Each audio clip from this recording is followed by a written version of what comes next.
So hello guys, ನಾನು ನಿಮಗೆ ಇವತ್ತು SSP ಸ್ಕಾಲರ್ಶಿಪ್ ವೆಬ್ಸೈಟ್ ಚೇಂಜಸ್ ಬಗ್ಗೆ ಹೇಳ್ತೀನಿ. ಸೊ ಡೈರೆಕ್ಟ್ ನಾನು ಪೋರ್ಟಲ್ಗೆ ಬಂದಿದ್ದೀನಿ. ಈಗ ಸ್ಟೂಡೆಂಟ್ ಐ ಡಿ ಹಾಕಿ ನೆಕ್ಸ್ಟ್ ಪಾಸ್ವರ್ಡ್ ಹಾಕಿ ಕ್ಯಾಪ್ಚಾ ಹಾಕಿ ತೋರಿಸ್ತಾ ಇದ್ದೀನಿ ಯಾವ ರೀತಿ ಸ್ಟೆಪ್ಸ್ ಚೇಂಜ್ ಆಗಿದೆ ಅಂದರೆ. ನಾನು ಫಸ್ಟಿಗೆ ಈ ಥರ ವರ್ಟಿಕಲಲ್ಲಿ ಇರ್ತೈತಿ, ಈಗ ಹಾರಿಜಾಂಟಲ್ ಇದೆ. ಸೊ ನೆಕ್ಸ್ಟ್ ಈಗ ಓಪನ್ ಆಯಿತು. ನೋಡ್ತಾ ಇರ್ಬೋದು ಸ್ಕ್ರೀನ್ ಮೇಲೆ ಯಾವ ರೀತಿ ಸ್ಟೆಪ್ಸ್ ಇದಾವೆ ಅಂತ ಅಂದ್ಕಿಸಿ. ಸೊ ಫುಲ್ಲು ವೆಬ್ಸೈಟ್ ಎಲ್ಲ ಚೇಂಜ್ ಆಗಿದೆ. ಅಲ್ಲಿ ನೆಕ್ಸ್ಟ್ ಬಂದುಬಿಟ್ಟು 0 to 5 ಪ್ರೋಗ್ರೆಸ್ ಇದ್ದಾವೆ. ಅಲ್ಲಿ important instructions to students or applicants ಅಂತಿದೆ. ಅಂದರೆ ನಮ್ಗೆ read user manually carefully before applying, ಅಂದರೆ ನಾವು ಅಪ್ಲಿಕೇಶನ್ ಹಾಕೋಕ್ಕಿಂತ ಮುಂಚೆ ಇದನ್ನೆಲ್ಲ ಓದಬೇಕು.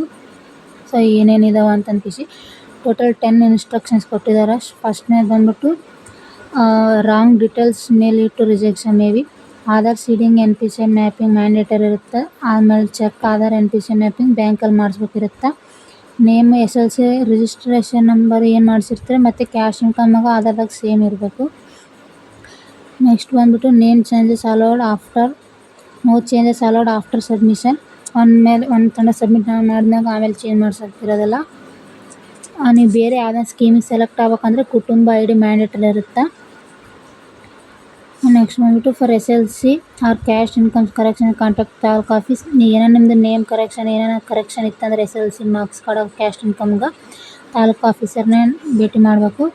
ನೆಕ್ಸ್ಟ್ ಬಂದ್ಬಿಟ್ಟು ಮೊಬೈಲ್ ನಂಬರು ಪಾಸ್ವರ್ಡ್ ಅಪ್ಡೇಟ್ ಮಾಡೋದು ಇಲ್ಲಿ ಪ್ರೊಫೈಲ್ ಮೆನು ಆಗಿರುತ್ತೆ. ಸೊ ಅದನ್ನು ಬೇಕಾದರೆ ಆಮೇಲೆ ಲಾಸ್ಟಿಗೆ ತೋರಿಸ್ತೀನಿ. ಆ್ಯಂಡ್ ನೆಕ್ಸ್ಟ್ ಬಂದ್ಬಿಟ್ಟು ಇಲ್ಲಿ ಎಲಿಜಿಬಿಲಿಟಿ ಅಂತ ಇರುತ್ತೆ. ಸೊ ಅದು ನಾನು ಎಲಿಜಿಬಿಲಿಟಿ ಇದು ಸಲುವಾಗ ಎಲಿಜಿಬಲ್ ಅಂತ ಗ್ರೀನ್ ಕಲರ್ ಮಾರ್ಕ್ ತೋರಿಸ್ತಾ ಇದೆ. ನೋಡ್ಬೋದು, ನಾನು ಇಲ್ಲಿ ಮಾರ್ಕ್ ಹಾಕ್ತಾಯಿದ್ದೀನಿ. ಆ್ಯಂಡ್ ನೆಕ್ಸ್ಟ್ ಕೆಳಗಡೆ ಬಂದ್ಬಿಟ್ಟು ಕಾಂಟ್ಯಾಕ್ಟ್ ಇನ್ಫಾರ್ಮೇಷನ್ ಇರುತ್ತೆ. ಆಮೇಲೆ ನಮ್ಮದು ಪರ್ಸ್ನಲ್ ಇನ್ಫಾರ್ಮೇಷನ್ ಇರುತ್ತೆ ಅಷ್ಟೇ. ಸೊ ಇಷ್ಟಿರುತ್ತೆ ಇದು SSP ಪೋರ್ಟಲ್ ಚೇಂಜ್ ಆಗಿರೋ ಮಾಹಿತಿ. ಈಗ ನೆಕ್ಸ್ಟ್ ಯಾವ ರೀತಿ ಹಾಕಬೇಕು ಅನ್ನೋದನ್ನು ನಿಮ್ಗೆ ಹೇಳ್ತೀನಿ. ಇಲ್ಲಿ ನೋಡ್ತಿರ್ಬೋದು ಸ್ಟೆಪ್ 1 to 5 ತನಕ ಇದೆ. ನಿಮಗೆ ಕನ್ನಡ ವರ್ಷನ್ ಬೇಕಂದರೆ ಅಲ್ಲಿ ಕನ್ನಡ ವರ್ಷನ್ದಾಗ ಚೇಂಜ್ ಮಾಡ್ಕೊಳ್ಳಿ. ಸೊ ಇಲ್ಲಿ ಮೇಲ್ಗಡೆನೂ ಚೇಂಜಸ್ ಆಗಿದೆ, ಸ್ಟೂಡೆಂಟ್ ನೇಮು ಮತ್ತು ಪಾಸ್ವರ್ಡ್ದು ಬಾಕ್ಸು. ಸೊ ನಾನು ನೆಕ್ಸ್ಟ್ ಈಗ ತೋರಿಸ್ತೀನಿ ಅವು ಸ್ಟೆಪ್ಗಳನ್ನ ಯಾವ ರೀತಿ ನೀನು ಕ್ಲಿಕ್ ಮಾಡ್ಕೇಸಿ ಅಪ್ಲಿಕೇಶನ್ ಹಾಕ್ಬೇಕು ಅಂದ್ಕೇಸಿ. ಮೇ ಬಿ ನಂದು ಇದು ಬರೋದಿಲ್ಲ, ಯಾಕಂದರೆ ನಾನು ಇನ್ನೂ ಫಸ್ಟ್ ಇಯರ್ ಸೆಕೆಂಡ್ ಸೆಮ್ ಇದ್ದೀನಿ. ಯಾರೋ ಫಸ್ಟ್ ಇಯರ್ ಫಸ್ಟ್ ಸೆಮ್ ಇರ್ತಾರೆ ಅಥವಾ ಈಗ ಅವರು ರಿನ್ಯೂವಲ್ ಮಾಡ್ಸೋರಿರುತ್ತೆ, ಅವ್ರಿಗೆ ಬರುತ್ತೆ ಈಗ ಅಪ್ಲಿಕೇಶನ್ ಹಾಕೋದು. ಇನ್ನೂ ಡೇಟ್ ಬಿಟ್ಟಿಲ್ಲ, ಬಟ್ ಡೇಟ್ ಬಿಟ್ಟಾಗ ಗೊತ್ತಾಗುತ್ತೆ, ಅದನ್ನು ತೋರಿಸ್ತೀನಿ. ಸೊ ನೀವು ಚಾನಲ್ನ ಸಬ್ಸ್ಕ್ರೈಬ್ ಮಾಡಿಟ್ಕೊಳ್ಳಿ. ಈಗ ನಾನು ಸ್ಟೆಪ್ 1 ಕ್ಲಿಕ್ ಮಾಡಿ ಈಗ ನೆಕ್ಸ್ಟ್ ಪ್ರೊಸೀಜರ್ಗೆ ಬಂದಿದ್ದೀನಿ. ಸೊ ನೋಡ್ತಿರ್ಬೋದು ನಾನು ಹಾಕ್ತಿದ್ದೀನಿ SLC ಡೀಟೇಲ್ಸ್ ಈಗೆಲ್ಲ. SLC ಆಮೇಲೆ ರಿಜಿಸ್ಟ್ರೇಷನ್ ನಂಬರ್ ಹಾಕೋಣ. ನಾನು SLC ರಿಜಿಸ್ಟ್ರೇಷನ್ ನಂಬರ್ ಹಾಕ್ತೀನಿ ಈಗ ಫಿಲ್ ಮಾಡ್ಕೇಸಿ. ನೆಕ್ಸ್ಟ್ ಫೆಚ್ ಡಾಟಾ ಅಂತ ಕೊಡೋಣ. ಸೊ ನಾನು ರಿಜಿಸ್ಟ್ರೇಷನ್ ನಂಬರ್ ಹಾಕ್ತೀನಿ ಈಗ. ಸೊ ID ನಂಬರ್ ಹಾಕ್ತಾಯಿದ್ದೀನಿ 2023224679. ಸೊ ಇಲ್ಲಿ ಬ್ಲೂ ಕಲರ್ ಟಿಕ್ ಮಾರ್ಕ್ ಮ್ಯಾಗ ಫೆಚ್ ಡೇಟಾ ಅಂತ ಕೊಟ್ಟರೆ ನಮ್ಮದು SLC ರಿಸಲ್ಟ್ದು ಅಥವಾ ಎಲ್ಲ ಡೇಟಾ ಶೋ ಆಗುತ್ತೆ ನಿಮ್ಗೆ. ಆ ರಿಜಿಸ್ಟ್ರೇಷನ್ ನಂಬರ್ನ ನೀವು ಕರೆಕ್ಟ್ ಹಾಕ್ಬೇಕಾಗುತ್ತೆ. ನಾನು ಮಾರ್ಕ್ ಹಾಕಿನಲ್ಲ, ಮತ್ತು ತಪ್ಪಾದರೆ ಡೇಟಾ ಶೋ ಆಗೋಲ್ಲ. ಸೊ ಈಗ ನೆಕ್ಸ್ಟ್ ಬಂದ್ಬಿಟ್ಟು ಫೆಚ್ ಡಾಟಾ ಅಂತ ಕೊಡೋಣ. ನಂದು ಎಲ್ಲ ಶೋ ಆಗ್ತಾಯಿದೆ. ಸೊ ಈಗ ನಾವು ಓಕೆ ಅಂತ ಕೊಡ್ತೀನಿ ಇಲ್ಲಿ.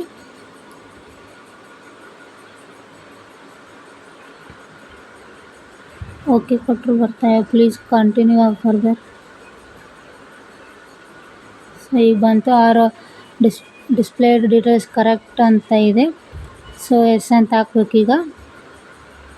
Student name as per certificate, year of passing April 2023 10th. So ಈಗ ಎಸ್ ಅಂತ ಹಾಕೋಣ.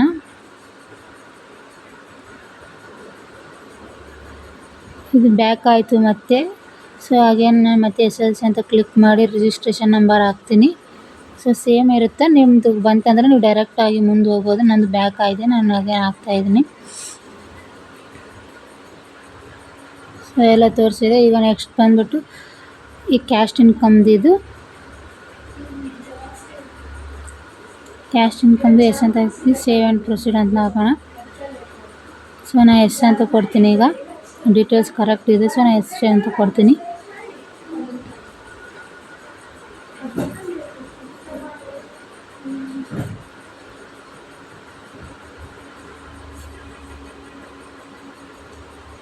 ಸಾರಿ person with disabilities no. So ನಮ್ದು ಏನಿಲ್ಲ, ಎಸ್ ಸರಿ ನೋ ಅಂತ ಕೊಡೋಣ. ಇದು ಆ ಡಿಸ್ಪ್ಲೇ ಡೀಟೇಲ್ಸ್ ಕರೆಕ್ಟ್ ಅಂದರೆ ಎಸ್ ಅಂತ ಕೊಡಬೇಕು.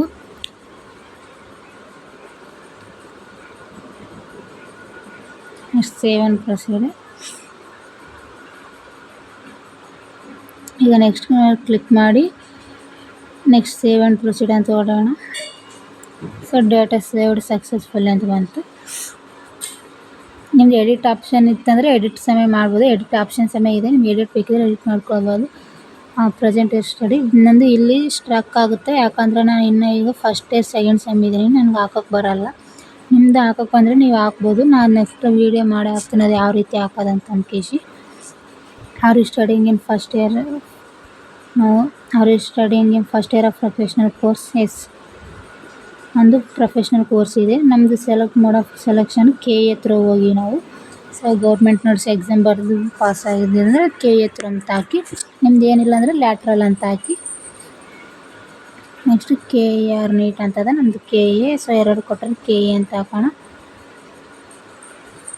ಅಂಡರ್ ಗ್ರ್ಯಾಜುಯೇಟ್ ಕೌನ್ಸಿಲಿಂಗ್ ನಂಬರ್ ಅಂತ ಇರುತ್ತೆ 5 ಡಿಜಿಟ್ಸ್. ಸೊ ಕೌನ್ಸಿಲಿಂಗ್ ನಂಬರ್ ಹಾಕಿ. ನೆಕ್ಸ್ಟ್ ಬಂದುಬಿಟ್ಟು 2025 ಅಡ್ಮಿಷನ್ ಮಾಡಿಸಿರೋದು.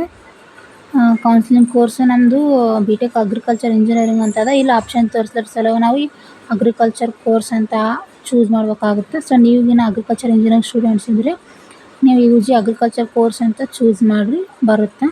ಇಲ್ಲ ಬೇರೆ ಬೇರೆ ಇದ್ದರೆ ನೀವು ಬೇರೆ ಬೇರೆ ಸೆಲೆಕ್ಟ್ ಮಾಡ್ಕೊಬೋದು.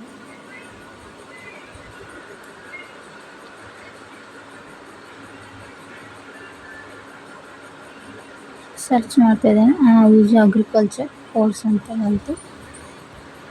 ಸೊ ಫೆಚ್ ಡಾಟಾ ಅಂತ ಹಿಡಿದ್ರೆ ಬರುತ್ತೆ. ಮೇ ಬಿ ನಾನು ಬರೋದಿಲ್ಲ. ಈಗ ಈ ಥರ ತೋರಿಸ್ತಾ ಇದೆ ನೋಡಿ. ನೀವು ವೃತ್ತಿಪರ ಕೋರ್ಸ್ನ ಪ್ರಥಮ ವರ್ಷದಲ್ಲಿ ಅಥವಾ ಡಿಪ್ಲೊಮಾ ಲ್ಯಾಟ್ರಲ್ ಎಂಟ್ರಿ ಮೂಲಕ ಪ್ರವೇಶಾತಿ ಪಡೆದ ದ್ವಿತೀಯ ವರ್ಷದ ವೃತ್ತಿಪರ ಕೋರ್ಸ್ನಲ್ಲಿ ವ್ಯಾಸಂಗ ಮಾಡುತ್ತಿಲ್ಲರಾಗಿದ್ದರಿಂದ ದ್ವಿತೀಯ ವರ್ಷ ಅಂತಿದೆ. ಸೊ ಅದಕ್ಕೆ ನಾನು ಬರೋದಿಲ್ಲ. ಈಗ ಸೆಕೆಂಡ್ ಇಯರಿಗೆ ಹೋದರೆ ಮಾತ್ರ ಈಗ ನೆಕ್ಸ್ಟ್ ಬರುತ್ತೆ. ಅವಾಗ ಮಾತ್ರ ನಮ್ಮ ಕಾಲೇಜವರು ನಂದು ಡೇಟಾನ ಹಾಗೇನು ಫೆಚ್ ಮಾಡಿರ್ತಾರೆ, ಅದನ್ನು ಒಂದು ಮತ್ತೆ ಬೇರೆ ರೀತಿ ಡೇಟಾ ಶೋ ಆಗುತ್ತೆ. ಸೆಕೆಂಡ್ ಇಯರ್ ಅಂದರೆ ಸೆಕೆಂಡ್ ಇಯರ್ದು ಡೇಟಾ ಶೋ ಆಗುತ್ತೆ. ಸೊ ಇದು ಫಸ್ಟ್ ಇಯರ್ ಅಂದರೆ ಇನ್ನೂ ಕಂಪ್ಲೀಟ್ ಆಗಿಲ್ಲ, ಅದಕ್ಕೆ ನಮ್ಗೆ ಶೋ ಆಗೋಲ್ತು. ನಿಮ್ದಿನ ಕಂಪ್ಲೀಟ್ ಆಗಿದ್ದರೆ ಅಥವಾ ನೀವು ರಿನ್ಯೂವಲ್ ಮಾಡಿಸೋರಿದ್ದರೆ ಈ ರೀತಿ ಪ್ರೊಸೆಸ್ ಫಾಲೋ ಮಾಡಿ. ಇದು ಹೊಸ ಅಪ್ಡೇಟ್ ವರ್ಷನ್ ಆಗಿದೆ SSB ಪೋರ್ಟಲ್ದು. ಅಪ್ಲಿಕೇಶನ್ ಹಾಕೋದು ಸೇಮು, ಬಟ್ ಪೋರ್ಟಲ್ ಸ್ಟೆಪ್ಸ್ ಮಾತ್ರ ಚೇಂಜ್ ಆಗಿದೆ. ಇದನ್ನು ನೋಡ್ಕೊಳ್ಳಿ. ಮತ್ತು ಇದರಿಂದ ನಿಮಗೆ ಹೆಲ್ಪ್ ಆದರೆ ನಿಮ್ಮ ಫ್ರೆಂಡ್ಸ್ಗೂ ಶೇರ್ ಮಾಡಿ. ಸೊ ನೀವು ಫೋನಲ್ಲೇ ಹಾಕ್ಬೋದು. ಆಲ್ಮೋಸ್ಟ್ ನಾವು ಫೋನಲ್ಲೇ ಹಾಕಿ ನಮ್ಗೆ ಬಂದಿದೆ. ನೀವು ಹೋಗಿ ಸೆಂಟ್ರಲ್ಲಿ ಹಾಕ್ಬೇಕಂತ ಏನಿಲ್ಲ. ಈಗ ಎಲ್ಲ ಡಿಗ್ರಿ ಸ್ಟೂಡೆಂಟ್ಸ್ ಇರ್ತಾರೆ, PUC ಸ್ಟೂಡೆಂಟ್ಸ್ ಇರ್ತಾರೆ. ಆಲ್ಮೋಸ್ಟ್ ಫೋನಲ್ಲಿ ಹಾಕಕ್ಕೆ ಟ್ರೈ ಮಾಡಿ, ನಿಮಗೂ ನಾಲೆಜ್ ಬರುತ್ತೆ ಯಾವ ರೀತಿ ಹಾಕ್ಬೇಕಂದ್ಕೇಸಿ. ಸೊ ನಾನು ಹಾಗೇನು ತೋರಿಸ್ತಾ ಇದ್ದೀನಿ, ಮತ್ತು ನೀವು ನೋಡಿರಿ ಯಾವ ರೀತಿ ಹಾಕೋಕೊಂತೀನಿ ಅಂದು. ಫಸ್ಟ್ ಇಯರ್ ಸೆಕೆಂಡ್ ಇಯರ್, ನೀವು ಫಸ್ಟ್ ಇಯರ್ ಇದ್ದರೆ ಫಸ್ಟ್ ಇಯರ್ ಅಂತ ಕ್ಲಿಕ್ ಮಾಡಿ, ಅಥವಾ ಬೇರೆ ಸ್ಟೇಟವ್ರು ಇದ್ದರೆ ಬೇರೆ ಸ್ಟೇಟ್ ಅಂದರೆ ಎಸ್ ಅಂತ ಕ್ಲಿಕ್ ಮಾಡಿ, ನೋ ಅಂದರೆ ನೋ ಅಂತ ಕ್ಲಿಕ್ ಮಾಡಿ. ನಿಮ್ಮದು ಒಂದು ಹೇಳಕ್ಕೆ ಮೋಡ್ ಆಫ್ ಅಡ್ಮಿಷನ್ ಕೆಲವೊಬ್ರು ಕ್ಯಾಟ್ ಬರೆದಿರ್ತಾರೆ, ಕೆಲವೊಬ್ರು ಬೇರೆ ಬೇರೆ ಬರ್ತಾರೆ. ನಾವು KA ಬರೆದು ಸೊ KA ಅಂತ ಹಾಕ್ತೀವಿ ನಾವು.